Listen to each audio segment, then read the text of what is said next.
So, one of the most anticipated sequels to one of the most critically and financially successful horror films of all time has just dropped. The second chapter to Stephen King's Carnival Ride of Horrors, It, has finally come to cinemas, and... What the hell was that? Yeah, just getting it out there, this was a mess. I know there's plenty of people who like this film, and fair play to them, everybody is entitled to their opinion, but come on, this was a dumb movie. I mean, like, really, really dumb. If you're honestly gonna try and tell me that the movie with a scene where somebody gets vomited on by a weird leper zombie thing whilst Angel in the Morning plays in the background is meant to be taken as a serious horror film, I think you and I need to have words. If you want a simple review, I'll just sum it up right here. It Chapter 2 is the silliest, goofiest, most unscary horror film that I have seen in the last few years. While everyone was well cast and the performances were solid, the dialogue and the pacing was terrible, the story was utter nonsense, introducing way too many subplots, most of which made no sense and barely affect the story. The scares weren't at all scary and relied way too heavily on CGI, really bad CGI incidentally, and the movie failed to capture either the suspense of the first film or the surrealism of the book. So that's my quick minute-long review. Now I can actually get into talking about what I really want to. Because while all of those things are annoying and drag the movie further and further down into its grave, they themselves aren't actually the fundamental problems with It Chapter 2. The ultimate flaw with the film kind of stems from its nature as an adaptation, but before going into that, first a little backstory. The novel It was first written in 1986 by Stephen King and tells the story of a group of losers from the sleepy town of Derry as an evil primordial entity terrorizes them by turning into whatever they fear most. The original novel alternates between two different time periods, interweaving the story of the Losers Club as children and the story of them as adults. This was the first big challenge that the filmmakers had when adapting the novel back in 2017. I mean, this is a long book, clocking in at over 400,000 words. And what's more of that, most of the structure consists of flashing back and forth between a group of people in different stages of their lives. If you put that in a film, you risk turning it into a very disjointed narrative. It's difficult to form a real attachment to the characters when there's no real consistency to who they are, either physically or personally. 27 years have passed between these two time periods. They aren't the same people as adults in the 2000s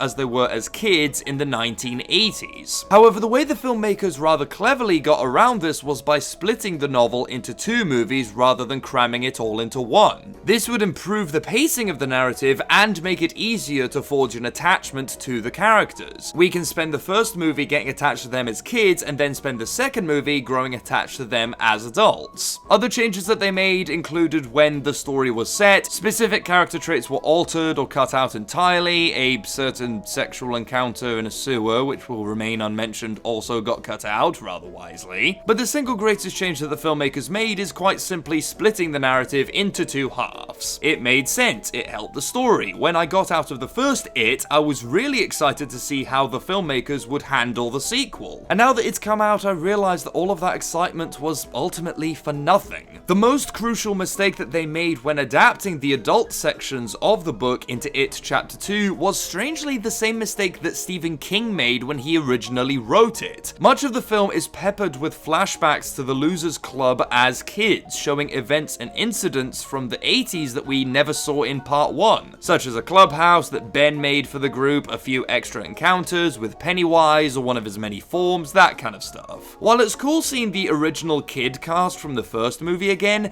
this completely undermines the pace, structure, and integrity of the plot, much in the same way that the book did by interweaving the different time periods. It Chapter 2 somehow remakes the mistake that was initially fixed by splitting the novel into two movies. We can't get as invested in the Losers Club as adults because, like in the book, we're constantly cutting back to them as kids, thereby breaking the pace of the scene and slowing the movie down. These flashbacks don't offer much to the characters in the present, they barely affect the present day storyline, and they don't even offer any scares because, oh yeah, we know that they make it out of whatever situation they encounter encounter, otherwise their adult selves wouldn't be flashing back to it in the first place. We aren't scared by Ben getting chased by Bev with her head on fire because we know that he at least lives long enough to make it into adulthood, so what's the point of showing this? To give an analogy, let's imagine that both this movie and the previous one are cars on a road. The first film felt like a good ride because it kept to a good speed from the moment that it set off to the moment that it came to a stop. It sped up at the right point and went gentle on the brakes when needed. It didn't slow to a crawl at any point, even the scenes without much plot or scares served to get us invested in the characters. It Chapter 2, on the other hand, didn't feel like as much of a smooth ride because the speed is constantly fluctuating. Every time we cut to another flashback, the film goes hard on the brakes and grinds to a halt. We aren't learning anything new about the story, we aren't getting any deeper insight into the characters other than what we got in the last film,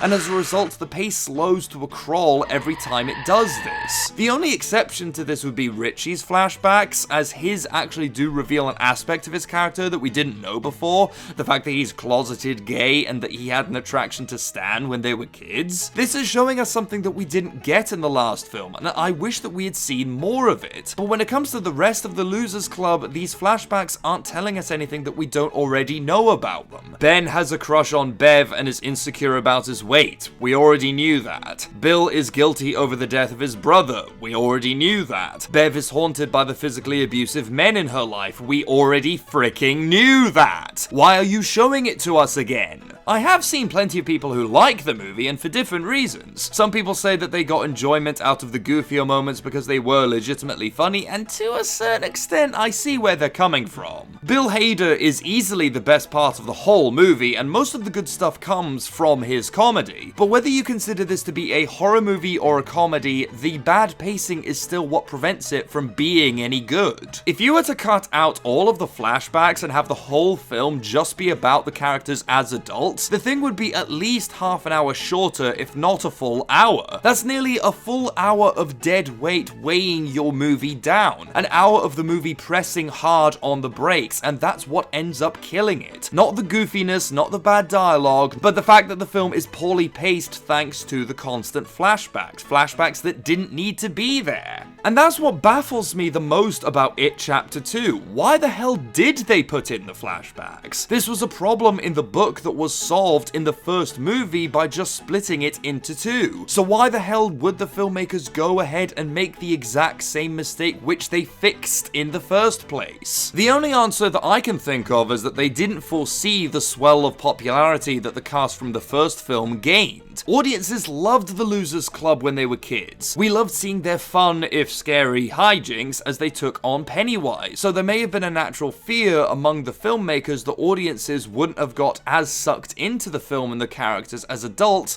unless we were being constantly reminded of the kids that they used to be. Would it really have been so hard to get invested in the Losers Club as adults? When I first heard about the cast, I immediately thought that they were perfect picks for the roles, so why is the movie constantly flashing back to them as kids as if somehow I don't know who these people are? I know exactly who they are. I just spent the last film getting attached to them. I want to see the kinds of people that they grew up to be, the kind of experiences that they've had since leaving Derry, the new fears they developed, the new kind of things that Pennywise would use against them now that they are grown adults. A good sequel, especially something called Chapter 2, should feel like a push forward, not a step backward. The second part of Harry Potter Deathly Hallows didn't keep flashing back to events that we didn't see in the last film, it just focused on moving the story further ahead. Same with the final two Hunger Games movies, same with Kill Bill, same with Avengers Endgame. It Chapter 2 should have been a progression, and instead all it felt like was a regression back to the first film, which wasn't what I was hoping for. If I want to see the Losers Club as kids in the 80s again, I just have to pop in the first movie, but I didn't want that. I wanted to see what happened next to these people. And by the end, the film was so disjointed and all over the place that I just didn't even care. And as a result, what could have gone down in history as a great two-part staple of horror ends up becoming a sloppy, goofy, and disappointingly poorly paced mess. So that's my thoughts on It Chapter 2. Sorry if I slammed the movie a bit more than you would have liked. Whatever your thoughts on it were, just leave it in the comments down below. Hit the like button, subscribe. Thanks again for watching, and I will see you in the next video.